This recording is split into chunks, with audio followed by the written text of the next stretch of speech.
تو میں نے دیکھا کہ کھجور کی رسی میں ایک کالے رنگ کے شخص کو لوگوں نے پرویا ہوا ہے اور مکے کی گلیوں میں گھسیٹ رہے۔ تو میں نے پوچھا کہ یہ شخص کون ہے؟ تو لوگوں نے کہا اس کا نام بلال ہے۔ تو میں نے کہا کس جرم کی سزا اسے دے رہے ہو؟ تو انہوں نے کہا کہ یہ ایک نئے دین میں داخل ہوا ہے اور ہم اس کو منحرف کرنا چاہتے ہیں۔ کہتے ہیں میں نے دیکھا کہ وہ جوں جوں گھسیٹتے اس کی زبان پر احد احد کی صدا تیز ہوتی چلی جا رہی تھی۔ زخم پہ زخم کھا کے جی، خون جگر کے گھونٹ پی، آہ نہ کر لبوں کو سی، یہ عشق ہے دل لگی نہیں۔ یہ چند لمحوں کے لیے دل بہلانے کی کہانی نہیں ہے کہ جس محبت میں سختی آئی تو راستہ بدل لیا۔ یہ ان راستوں کا ان لوگوں نے اہتمام کیا تھا اور ان راستوں کے مسافر بنے تھے کہ راستے میں پہاڑ بھی ہوں تو یہ چیر کے آگے گزر جائیں۔ بلال حبشی کو ان کا ظالم آقا مارتا ہے، کبھی ان کے ہاتھوں میں میخیں ٹھونکتا ہے، کبھی زبان پہ تپتے ہوئے کوئلے رکھتا ہے، کبھی رسی پاؤں میں ڈال کر کے اوباش لڑکوں کے ہاتھوں میں دیتا ہے کہ اس کو گھسیٹے، کبھی کچھ، لیکن بلال ہیں کہ آگے سے مسکرا رہے ہیں، آہد آہد کا نغمہ پکار رہے ہیں۔ کسی نے رک کے کہا بلال یہ عجیب تماشا ہے، وہ تمہیں مار رہے ہیں اور تم آگے سے آہد آہد پکار رہے ہو۔ تو حضرت بلال بولے تم جاؤ نا بازار میں مٹی کا پیالہ خریدنے کے لیے تو اس کو بھی ٹھونک ٹھونک کے دیکھتے ہو، اس کی آواز تو ٹھیک ہے، کہیں کچا تو نہیں ہے؟ کہا تم تو مٹی کا پیالہ بھی خریدو تو ٹھونک بجا کے دیکھو، یہ کہیں کچا تو نہیں ہے، اس کی آواز تو ٹھیک ہے۔ کہا میرا مالک بلال کو خرید رہا ہے، دیکھ رہا ہے بلال کچا تو نہیں ہے، اس کی آواز تو ٹھیک ہے۔ میں کہتا ہوں مالک خرید لے بلال کو، کھال ادھر بھی جائے گی، حق حق کی صدا ختم نہیں ہوگی۔ محبت کی یہ البیلی اور انوکھی داستانیں اہل ایمان رقم کی ہیں۔ حضرت ابو ذر رضی اللہ تعالی عنہ نے ایک دفعہ حضرت بلال کو جو ہے وہ کالی ماں کا بیٹا کہہ دیا تھا۔ اللہ اکبر۔ تو وہ روتے ہوئے حضور کے پاس آئے، کہا جب سے اسلام لایا ہوں کبھی اتنا دکھی نہیں ہوا، میں نے کوڑے کھائے ہیں، ضربیں سہی ہیں، میں نے تپتی ہوئی ریتوں کے اوپر اپنے آپ کو مشق ستم ہوتے دیکھا اور ظلم سہے ہیں، لیکن کبھی دکھی نہیں ہوا، آج دکھی ہو گیا ہوں۔ کہا کیا ہوا؟ کہا ابو ذر نے مجھے کالے ہونے کا تانا دیا ہے، کالی ماں کا بیٹا کہا ہے۔ تو میرے رسول نے فرمایا جاؤ ابو ذر کو کہو کہ جن خواتین کا میں دودھ پیا ہے ان میں سے ایک ام ایمن کا رنگ سانولا تھا۔ تو کہا جا کے یہ تانا ابو ذر کو کہو کہ اپنے نبی کو بھی دے۔ حضرت بلال جاتے ہیں اور کہا حضور کا پیغام ہے کہ میں نے ام ایمن کا دودھ پیا ہے، تو جو تانا مجھے دیا ہے حضور کہہ رہے ہیں مجھے بھی آ کے دے۔ اللہ اکبر۔ اب وہ ابو ذر بلال حبشی کے آگے ہاتھ جوڑ رہے ہیں کہ بلال تو مجھے معاف کر دے، تو مجھے معاف کر دے۔ اللہ اکبر۔ یہ اسلام کا دیا ہوا فیضان تھا۔ غلام کی پوزیشن اور حیثیت یہ ہے عرب میں کہ آقا کا جوتا دھوپ سے اٹھا کر چھاؤں میں رکھتا ہے تو آقا کوڑے برساتا ہے کہ تو نے مجھے پوچھا کیوں نہیں، صرف اس بات پہ۔ وہ کہتا ہے جی وہ دھوپ میں پڑے تھے خراب ہو جائیں گے، میں نے اس لیے چھاؤں میں رکھے۔ وہ کہتا ہے تو متکبر ہو گیا، خود سر ہو گیا، تجھے اپنی اوقات یاد نہیں رہی، میرے جوتے کو میرے پوچھے بغیر تو نے ہاتھ لگایا، تیرے اندر ہمت کیسے ہوئی ہے؟ یہ ہے غلام کی رسوائی۔ جو غلام آقا کا جوتا نہیں اٹھا سکتا تھا، اب اس غلام کی حالت بدلتی ہے، دن پھرتے ہیں، حالات تبدیل ہوتے ہیں۔ حضور معراج سے پلٹ کے آئے اور آتے ہی بلال حبشی کو بلا کر کے کہا بلال تو کون سا نیک عمل کرتا ہے؟ میں نے جنت میں تیرے قدموں کی آہٹ کو سنا ہے۔ کیا خیال ہے بلال فرش چھٹ کے فراز عرش پہ نہیں چلا گیا ہوگا؟ جو غلام آقا کے جوتے کو ہاتھ لگانے کا روادار نہیں ہے، اس کو دو جہاں کا سردار کہہ رہا ہے میں نے تیرے جوتوں کی آہٹ کو سنا ہے۔ تو ذرا تصور تو کریں ہیں کہ غلام کہاں سے اٹھ کے کہاں چلا گیا ہے۔ آپ تاریخ پڑھیں، فتح مکہ کے دن جب حضور مکہ میں داخل ہوئے 10,000 کا لشکر حضور کے ساتھ تھا، بڑے بڑے قریش سرنگوں ہو گئے۔ آقا کریم کے ساتھ ایک بچہ بیٹھا تھا جو حضور کا ردیف تھا۔ ردیف کہتے ہیں سواری کے پیچھے جو بیٹھتا ہے، وہ خوشی سے اچھلتا تھا، حضور اس کو روکتے تھے، اور آقا کریم اس قدر جھکے ہوئے تھے اللہ کے حضور شکرانے میں کہ امامے کا کور اونٹنی کی کوہان کو لگ رہا تھا۔ اس حالت میں حضور جب داخل ہوئے تو اس اہم دن حضور کے ساتھ ایک بچہ حضور کے پیچھے بیٹھا تھا. وہ بچہ کون تھا؟ نواسا تھا. تاریخ نفی میں جواب دیتی. کسی قریشی سردار کا بیٹا ہے، تاریخ کا جواب نفی میں ہے. کسی انصاری سردار کا بیٹا ہے، تاریخ کا جواب نفی میں ہے. تو پھر وہ کون تھا؟ وہ حضور کے منہ بولے بیٹے اور غلام حضرت زید بن حارثہ کا بیٹا حضرت اسامہ بن زید رضی اللہ تعالی عنہ. فتح مکہ کے دن اس اہم موقع پہ اپنے ساتھ جس کو بٹھایا وہ کون تھا؟ وہ غلام زادہ تھا، اور دنیا کو بتایا کہ محمد عربی کی فتح غلاموں کو عزت دیتی ہے اور ان کی کامیابی اور ان کی کامرانی کا دن ہے. ایک غلام کو یوں عزت دی، دوسرے کو کعبے کی چھت پہ چڑھا دیا.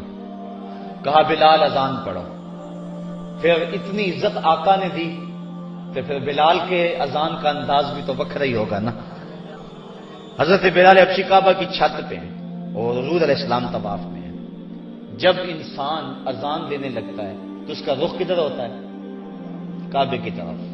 مؤذن کی بڑی شان ہے شریعت میں، کیونکہ وہ تمہیں نماز کے لیے بلاتا ہے. یار مؤذن تو مؤذن رہا. ایک حدیث میں آتا ہے لا تسبوا الدیک لأنہ یوقظ للصلاۃ. کہا مرغے کو گالی نہ دیا کرو، یہ تمہیں صبح نماز کے لیے اٹھاتا ہے. جو نماز کے لیے صبح مرغ آواز لگائے تو وہ بھی محبوب بن جائے، اور فرمایا اس کو بھی کبھی گالی نہ دینا. تو جو پھر تمہیں نماز کے لیے بلائے اس مؤذن کا عالم کیا ہوگا اور اس کی شان کیا ہوگی. اور پھر جس مؤذن کو یہ شرف حاصل ہے کہ اس نے حضور کو سامنے دیکھ کر اذانیں پڑھی ہیں، اور حضور سامنے ہوتے تھے تو کہتا تھا اشہد ان محمد رسول اللہ، تو اس کی شان اور اس کی عظمت کا عالم کیا ہوگا. تو اذان جب دے تو رخ کرتے ہیں قبلے کی طرف، اور جو کعبہ کے اندر چلا جائے وہ تو جدھر رخ کرے گا قبلہ ہے. جو حتیم میں چلا جائے جدھر رخ کرے گا قبلہ ہے. جو کعبہ اللہ کی چھت پہ چڑھ جائے وہ تو جدھر رخ کرے گا قبلہ ہے. اب وہ رخ کدھر کرے گا؟ جدھر مرضی کا اپنے قبلہ ہوگا. حضرت بلال حبشی جدھر بھی رخ کر کے اذان دے دیتے ادھر ہی قبلہ ہوتا. لیکن حضور طواف کر رہے ہیں اور بلال حبشی نے اذان شروع کی، اور جدھر جدھر حضور جا رہے ہیں وہ رخ ادھر ادھر موڑتے چلے جا رہے ہیں. حضرت اسامہ بن زید بن حارثہ رضی اللہ تعالی عنہ حضور کے منہ بولے بیٹے حضرت زید بن حارثہ کے فرزند ہیں، بلکہ آقا کریم علیہ السلام ان کے ساتھ بھی بہت زیادہ پیار کرتے تھے. ایک دن حضرت اسامہ کی ناک بہ رہی ہے تو حضور علیہ السلام جو ہے ناک صاف کرنے کے لیے ہاتھ آگے بڑھایا تو حضرت عائشہ رضی اللہ تعالی عنہ نے کہا کہ حضور میں ناک صاف کر دیتی ہوں. تو حضور نے فرمایا عائشہ اسامہ سے میں بھی پیار کرتا ہوں، تو بھی اس سے پیار کیا کر. غلام زادوں کے ساتھ محبت کا یہ لہجہ اور الفت کا یہ انداز آپ کو کہیں نہیں ملے گا. جب اسلام کا نور چمکتا ہے، اجالے پھیلتے ہیں، تو ایک کالے رنگ کا غلام جس کا نام بھی اسود ہے، اسود ویسے بھی کالے کو کہتے ہیں، اس کا نام بھی اسود ہے، حضور کی بارگاہ میں حاضر ہوتا ہے اور کہتا ہے حضور اگر میں اسلام لاؤں تو مجھے کیا ملے گا؟ وعدہ جنت بھی دیا جا سکتا تھا، دوزخ سے نجات کا پروانہ بھی ہاتھ میں تھمایا جا سکتا تھا، لیکن حکیم نبی کیا جواب دے رہے ہیں؟ حضور علیہ السلام اس کو کیا ارشاد کر رہے ہیں؟ وہ عرب کا سب سے کالے رنگ کا شخص جو ذات کا بھی غلام ہے، کوئی پاس بٹھانے کے لیے تیار بھی نہیں ہے، اسلام کے اجالوں میں، اسلام کی روشنیوں میں زندگی ڈھونڈتا ہوا حضور کی دہلیز تک جب پہنچتا ہے اور پوچھتا ہے حضور اگر میں اسلام لاؤں تو مجھے کیا ملے گا؟ تو آقا کریم نے فرمایا جو ابو بکر و عمر کو ملا ہے وہی تجھے ملے گا. جس صف میں وہ کھڑے ہوتے ہیں اسی صف میں تو کھڑا ہوگا، اور اگر تو پہلے آئے اور وہ بعد میں آ جائیں اور تو پہلی صف میں کھڑا ہو جائے کوئی طاقت نہیں جو تجھے کھینچ کے پیچھے کر لے.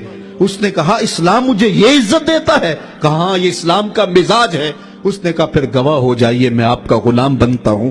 اقبال کہتا ہے اسود از توحید احمر می شبد خیش ابو بکرو خیش فاروق و ابو ذر می شبد. یہ توحید کا فیضان ہے کہ اسود گوری چمڑی والے کے کندھے سے کندھا لگا کے کھڑا ہونے کے قابل ہو جاتا ہے. یہ اسلام کا دیا ہوا دین ہے کہ حضرت بلال حبشی جب شام سے واپس آتے ہیں تو حضرت امیر المومنین 23 لاکھ مربع میل کے حکمران حضرت عمر مسجد نبوی سے باہر نکل کر کے استقبال کرتے ہیں، کالے رنگ کے ہاتھ کو چوم کے آنکھوں سے لگا کے بولتے ہیں یا بلال انت سیدنا، بلال لوگ تجھے غلام کہیں میرا تو آقا لگتا ہے نا. یہ وہ فیضان تھا کہ حضور علیہ السلام نے گرے ہوئوں کو اٹھا کر کے اوج ثریا کی بلندیوں تک پہنچایا. یہاں مجھے عارف عبد المتین یاد آئے، حد کرتی وہ کہتے ہیں اور جتنے بھی سہارے ہیں سبق کرتے ہیں عزت نفس بڑھاتا ہے سہارا دے۔ حضرت سمیہ رضی اللہ تعالی عنہ اسلام کی پہلی شہیدہ، جن کو مکے کے چوک میں ابو جہل نے جو ہے وہ نیزہ مار کر کے شہید کیا۔ راہ خدا میں بہنے والا یہ خون تاریخ اسلام نے محفوظ کر لیا، ایک عورت کا خون تھا۔ اور پھر حضرت عمار ابن یاسر کے والد حضرت یاسر کو بھی شہید کیا گیا۔ دونوں ماں باپ شہید ہو گئے اور بیٹا پھر بھی ڈٹا ہوا ہے۔ کافروں نے حضرت عمار ابن یاسر کو پکڑ کے تپتی ہوئی آگ میں ڈال دیا اور انہوں نے رخ کیا حضور کے کاشانہ انور کی طرف اور آنکھوں میں آنسو امڑ آئے تو کافر سمجھے شاید جلتی ہوئی آگ کے شعلوں سے اور بھڑکتے ہوئے کوئلوں سے ڈر گیا ہے۔ کہا عمار گھبرا گئے ہو، تمہیں ان تپتے ہوئے کولوں سے باہر نکال لیا جائے؟ تو حضرت عمار مسکرا کے کہنے لگے میں ان تپتے ہوئے کولوں سے نہیں ڈرا، میں تو راہیں تک رہا ہوں، جس محبوب کے لیے دکھ سہ رہا ہوں کبھی وہ جلوہ فراز بھی تو ہو جائے نا۔ اچھا ادھر غلام تڑپا، ادھر آقا تشریف لے آئے۔ حضرت عمار ابن یاسر کے سر پہ ہاتھ رکھ کے حضور نے کہا یا نارو کونی بردم و سلامن علی عمار ابن یاسر کما کنت علی ابراہیم، اے آگ جس طرح ابراہیم پہ ٹھنڈی ہوئی تھی آج میرے عمار ابن یاسر پہ بھی ٹھنڈی ہو جائے۔ تو محبتوں کی یہ داستانیں بڑی دل آویز ہیں۔ تو اللہ تعالیٰ جل شانہ نے جب اپنے محبوب علیہ السلام کے غلاموں کے ساتھ یہ ہونے والے ظلم اور اس جبر کی رقم ہوتی داستان کو دیکھا تو سورۃ الفجر تب نازل ہوئی تھی۔ ایک طرف اہل ایمان کو تسلی دی کہ اگر تمہیں دکھوں میں مبتلا کیا گیا ہے تو کوئی نہیں، تم سے قبل بھی جو لوگ اس راستے کے مسافر ہوئے ہیں ان کو بھی انہی راہوں سے گزرنا پڑا ہے اور وہ بھی عظیمت کی یہ داستان رقم کرتے ہوئے آئے ہیں۔ انہوں نے بھی جو ہے وہ سولیوں پہ اور فصیلے دار پہ اپنے سروں کا چراغاں انہوں نے بھی کیا ہے اور راہ حق میں ہر دکھ اور ہر تکلیف انہوں نے سہی ہے، حتیٰ کہ زنجیروں نے ان کی ہڈیوں تک جو ہے وہ نشان چھوڑے لیکن پھر بھی وہ راہ حق سے منحرف نہیں ہوئے۔ ایک تو ان کو تسلی تھی اور دوسری طرف قریش کو یہ بتلانا مقصود تھا کہ تم سے قبل بھی بڑے سرکش، بڑے نمرود، حامان، شداد اور بڑے ظالم اور جابر ہوئے ہیں، لیکن آج تم دیکھو کہ ان کا نشان بھی باقی نہیں رہا۔ اگر نشان باقی رہا ہے تو حق کا نشان ہی باقی رہا ہے۔ اس لیے سورۃ الفجر اس ماحول میں نازل ہوئی ہے جب کہ جو ہے وہ اسلام کے اوپر اور اہل ایمان کے اوپر سخت آزمائشیں تھیں اور سخت جو ہے ان کے اوپر تکلیف تھی۔ فجر کی قسم کھانے کا ایک مقصد تو یہ تھا کہ ان کفار کو یہ کہنا تھا کہ جس طرح فجر طلوع ہوتی ہے اور رات ختم ہو جاتی ہے، یہ زندگی بھی جو ہے جو تم گزار رہے ہو ختم ہوگی اور آخرت کی زندگی میں تم نے قدم رکھنا ہے اور صبح قیامت طلوع ہونے والی ہے۔ اور دوسری طرف اہل ایمان کو تسلی دینا مقصود تھا کہ راتیں جتنی بھی لمبی کیوں نہ ہوں پو تو پھٹتی ہے اور اجالے تو نکلتے ہیں، ایک وقت آئے گا کہ اسلام کا پھریرا دنیا کے اوپر لہراتا ہوا نظر آئے گا۔ آج کی قربانیاں کل کے لیے سکھوں کا سامان بن جائیں گی۔ ساغر صدیقی نے کیا کہا تھا کہ آج تو ہیں یہ جسم آلودائے گرد سفر، آج تو ہیں یہ جسم آلودائے گرد سفر، کل انہی جسموں پہ منزل پھول بھی برسائے گی۔ آج مکے میں ستم ہیں، کل مکے والے ہاتھ باندھ کے کھڑے ہوں گے، تو وہ لمحے بھی آنے والے ہیں۔ تو فرمایا قسم ہے صبح کی والفجر، قسم ہے صبح کی، ولیال عشر، اور 10 راتوں کی۔ 10 راتوں سے مراد کیا ہے؟ یہ ذوالحج کی 10 راتیں ہیں جو سال کی جو ہے وہ تمام راتوں سے یہ عشرہ جو ہے وہ افضل ترین عشرہ ہے۔ دوسرا قول ہے کہ یہ رمضان کے آخری عشرے کی راتیں ہیں۔ تیسرا قول یہ ہے کہ یہ محرم کی پہلی 10 راتیں۔ یہ 3 اقوال مفسرین نے بیان کیے ہیں۔ والشفع والوتر، اور قسم ہے جفت کی اور قسم ہے طاق کی۔ مفسرین نے اس پر تقریباً 36 اقوال پیش کیے ہیں، لیکن سب سے بہترین قول یہ ہے کہ جفت سے مراد مخلوق ہے اور طاق سے مراد رب تعالیٰ کی ذات ہے۔ خالق کی قسم اور مخلوق کی قسم۔ واللیل اذا یسر، اور رات کی قسم جب وہ پیٹھ پھیر کے چل دے۔ یہ قسمیں 5 فرمائیں اور اس کے بعد فرمایا حل فی ذالک قسم الذی حجر، کیوں اس میں عقل مند کے لیے قسم ہوئی؟ یعنی یہ 5 چیزیں عقل مند کے لیے بطور قسم کافی ہیں۔ اور جو عاقل نہیں ہے اس کے لیے سارے زمانے کی بھی قسم اٹھا لی جائے تو اس کے لیے وہ بھی ناکافی ہے۔ تو قسم جو ہے وہ عقل مند کے لیے پھول کی پتی سے کٹ سکتا ہے ہیرے کا جگر، مرد ناداں پہ کلام نرم و نازک بے اثر۔ ہمارے استاد کہا کرتے تھے کہ اس کو عام لوگ پڑھتے ہیں کہ پھول کی پتی سے کٹ سکتا ہے ہیرے کا جگر، تو کہتے ہیں نہیں کاٹا جا سکتا ہیرے کا جگر پھول کی پتی سے۔ یہ استفہام انکاری ہے، پھول کی پتی سے کٹ سکتا ہے ہیرے کا جگر، یعنی یہ ممکن ہے کہ ہیرے کے کلیجے کو پھول کی نرم نازک پتی سے کاٹ لیا جائے؟ تو جس طرح پھول کی پتی سے ہیرے کا کلیجہ نہیں کاٹا جا سکتا، اس طرح کلام نرم و نازک جو ہے وہ کسی ناداں شخص پہ اثر نہیں کر سکتا۔ تو اللہ تعالیٰ فرماتا ہے کہ یہ جو قسمیں ہیں یہ عقل مند لوگوں کے لیے جو ہیں وہ نافع ہیں، اور جو بے وقوف ہیں، جو حماقت کے مارے ہوئے ہیں، ان کے لیے اس میں کوئی فائدہ نہیں۔ اسی لیے کہا گیا یُضِلُّ بِهِ کثیرا وَیَہْدِی بِهِ کثیرا۔ قرآن سے بہت سارے لوگ ہدایت پا جاتے ہیں اور بہت سارے لوگ قرآن سے گمراہ بھی ہو جاتے ہیں۔ اصل قصور ان کی اپنی عقول کا ہے اور اپنی بنجر زمین کا ہے۔ 12 کے در تبش خلاف نیست، در باغ لالا رویت و در بوم خار و خس۔ یہ بارش برس رہی ہے، سعدی کہتے ہیں کہ تباہ میں مخالفت نہیں رکھتی، لیکن یہی بارش جب گندگی کے ڈھیر پہ ہوتی ہے تو بدبو پھیلتی ہے، تعفن پھیلتا ہے، اور یہی بارش جب باغ میں ہوتی ہے تو باغ کے اندر پھول کھلتے ہیں، گل لالا مہکتا ہے، یاسین اور نسترن کی بہار آ جاتی ہے۔ تو بارش وہی ہے، کہیں گندگی اور بدبو پھیل رہی ہے اور کہیں پھول چٹک رہے ہیں اور کلیاں مہک رہی ہیں۔ قرآن تو اجالا دیتا ہے اور قرآن کی قسمیں من میں یقین اگاتی ہیں، لیکن کچھ لوگ گمراہ ہو جاتے ہیں اور اسی قرآن کو پڑھ کے کچھ لوگ ہدایت کے اجالے پا جاتے ہیں۔ تو کہا کہ یہ جو 5 قسمیں ہیں یہ عاقل لوگوں کے لیے اس میں ہی ہدایت ہے اور اس میں ہی ان کے لیے بہت کچھ ہے۔ جس طرح فجر کے بعد حشرات الارض بلوں سے باہر نکلتے ہیں اور سوئے ہوئے انسان پھر دوبارہ جاگ پڑتے ہیں، زندگی میں ایک دم پھر ایک لرزش پیدا ہوتی ہے اور حیات نو کے آثار پیدا ہوتے ہیں، اس طرح مرنے کے بعد پھر لوگ دوبارہ اٹھائے جائیں گے۔ کافر کہتے تھے کہ ہم یہ بات نہیں تسلیم کرتے کہ بندہ مرنے کے بعد اٹھایا جائے گا۔ سورہ یاسین اٹھائیے، وہ کہتے ہیں کہ جب ہماری ہڈیاں ہو جائیں گی اور ہڈیاں زمین کے اندر گل سڑ کے مل جائیں گی تو پھر ان مردہ ہڈیوں کو کون اٹھائے گا؟ یہ نضر بن حارث نامی ایک شخص تھا جو قبرستان سے کوئی بوسیدہ ہڈی اٹھا لایا اور حضور کے سامنے اس ہڈی کو توڑتا ہے اور اس کے ذرے زمین پہ گرتے ہیں، کہتا ہے کہ ان ہڈیوں کو اٹھایا جائے گا جبکہ یہ بالکل جو ہے وہ ریزہ ریزہ ہو گئی۔ اللہ تعالیٰ قرآن مجید میں فرمایا کہ یہ کہتے ہیں کہ ان ہڈیوں کو کون دوبارہ زندہ کرے گا؟ تو اللہ تعالیٰ نے قرآن مجید کے اندر جو جواب دیا وہ بڑا خوبصورت ہے۔ یہ کہتے ہیں ان مردہ ہڈیوں کو کون دوبارہ زندگی دے گا؟ تو اللہ تعالیٰ نے جواب دیا کہ جب یہ ہڈیاں بھی نہیں تھی، جس رب نے اس وقت ہڈیوں کو بھی پیدا کر لیا تو ان کو جوڑنا اس کے لیے کون سا مشکل ہے؟ اللہ وہی رب جس نے ان ہڈیوں کو تخلیق کیا، نئے سرے سے ان کو پیدا کیا، تو اب ان کو جوڑ کر کے انسان کی شکل میں کھڑا کرنا اس کے لیے کوئی مشکل نہیں۔ روزانہ ہم موت کی آغوش میں چلے جاتے نیند کی صورت میں، لیکن پھر اٹھ کے زندگی کے اندر وہی توانائی، وہی حرارت اور وہی تیزی اور وہی جو ہے وہ نشاط پن، یہ حشر پہ دلیل ہے۔ تو کہا یہ قسمیں ہیں عاقل کے لیے۔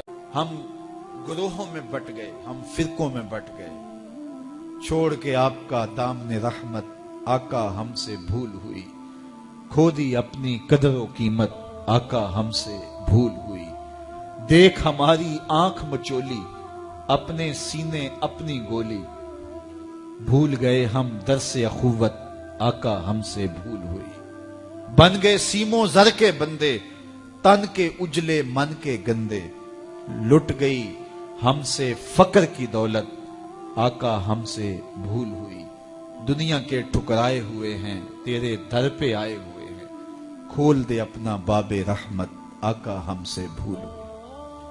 ہم سے بھول ہو گئی اور ہم نے ایک قوم بننا تھا، دنیا کے سامنے اسلام کا ایک روشن نقشہ پیش کرنا تھا، اس وطن کو تجربہ گاہ بنانا تھا اسلام کی، اور دنیا کو بتانا تھا کہ یہ اسلام کا روپ ہے، لیکن ہم ایک ہجوم بن کے رہ گئے، ہجوم بھی بے ہنگم آوارہ. ہم ایک قوم نہ بن سکے، ایک جسد واحد نہ بن سکے، ہم اسلام کے اس نظریے کا عملی نمونہ نہ بن سکے. ہزاروں لاکھوں لوگوں نے جس وطن کو حاصل کرنے کے لیے قربانیاں دی تھی، لوگوں نے گھر بار چھوڑے تھے. کوئی اتنا آسان کام نہیں تھا وطن چھوڑ کے آنا، لیکن بدقسمتی سے آج ہم جہاں کھڑے ہیں، جو ہماری حالت ہے، بن گئے دن کے نشیمن کے قفس کی تیلیاں.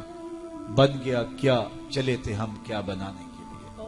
23 مارچ تجدید عہد کا دن ہے. آج ہم عہد کریں کہ ہم نئے آہنگ سے، نئے ارادے سے، نئے بانکپن سے قوم سازی کا عمل کریں گے، اور اپنے وجود کو قوم کے وجود میں گم کر کے رسول کریم صلی اللہ علیہ وآلہ وسلم کی امت کا ایک فرد بن کے جئیں گے. آپ سوچ رہے ہوں گے کہ میں تنہا بیٹھ کے ان چند ہزار لوگوں کے اندر یہ بات اگر کروں تو اس سے کیا فرق پڑتا ہے، حالات تو دیگرگوں ہے، لیکن مجھے صرف اپنے حصے کا کام کرنا ہے، اور میری ذمہ داری اتنی ہی ہے. اس جگنوں کی طرح جو اندھیرا چھا جائے تو اپنی پیٹھ پہ لالٹین باندھ کے اندھیرے مٹانے کے لیے چل نکلتا ہے. اسے بھی پتا ہوتا ہے یہ ساری ظلمتیں مٹا دینا میرے بس کا روگ نہیں، لیکن وہ اپنے حصے کا چراغاں ضرور کرتا ہے اور اپنے کام میں کوتاہی نہیں کرتا.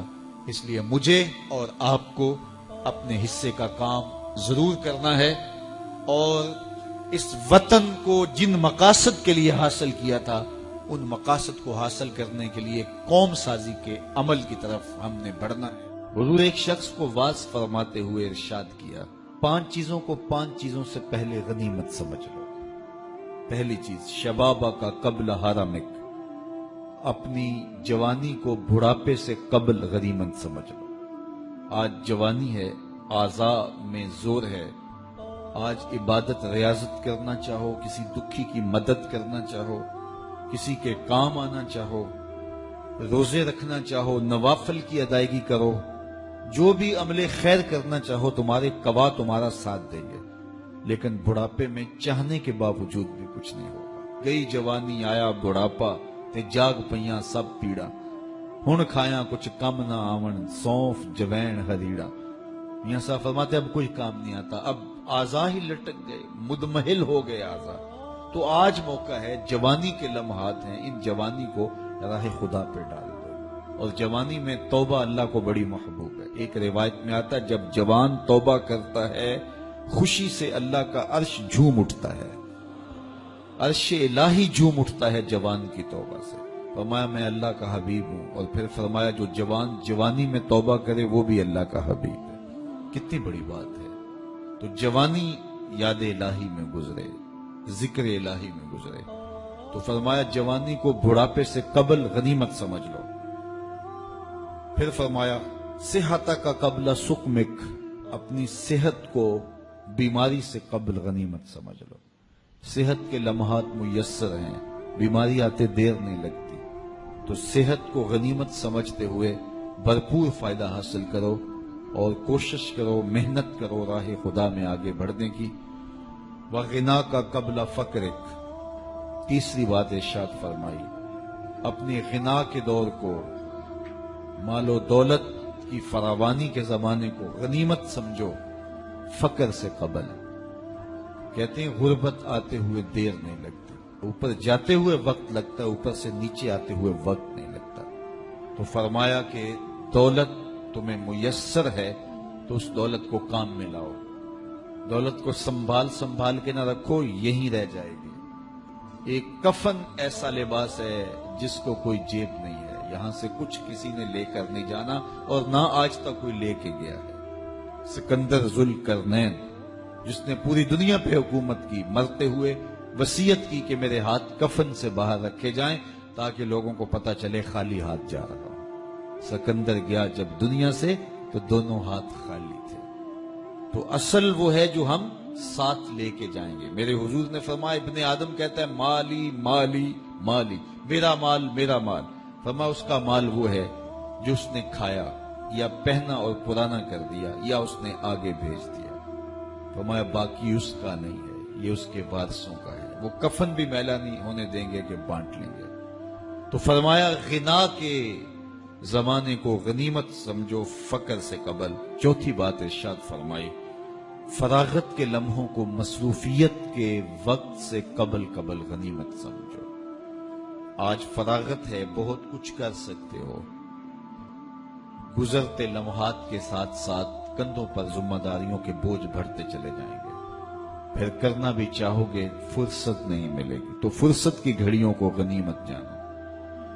پانچویں چیز ارشاد فرمائی وَحَيَاتَكَ قَبْلَ مَوْتِكَ، اور اپنی زندگی کو موت سے قبل غنیمت سمجھو۔ آج زندگی ہے، چلو بیماری سہی، اعضاء مدمحل سہی، فراغت نامیسر سہی، دولت نہیں سہی، کوئی بات نہیں ہے، اس کے حضور آنسو تو بہہ سکتے ہیں، اپنے گناہوں کی معافی تو مانگی جا سکتی ہے، جس طرح بھی بیٹھ کر کے لیٹ کر کے اس کے حضور عبادت کا رنگ تو اختیار کیا جا سکتا ہے۔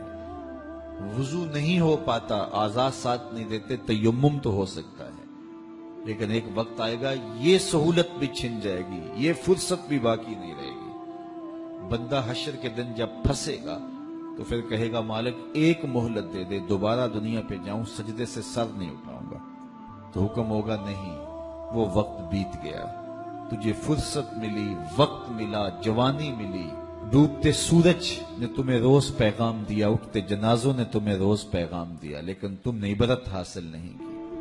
اب تمہارے لیے پلٹ کے جانا نہیں ہے، اب تم یہی رہنا ہوگا اور اپنے گناہوں کی سزا گوارا کرنی ہوگی۔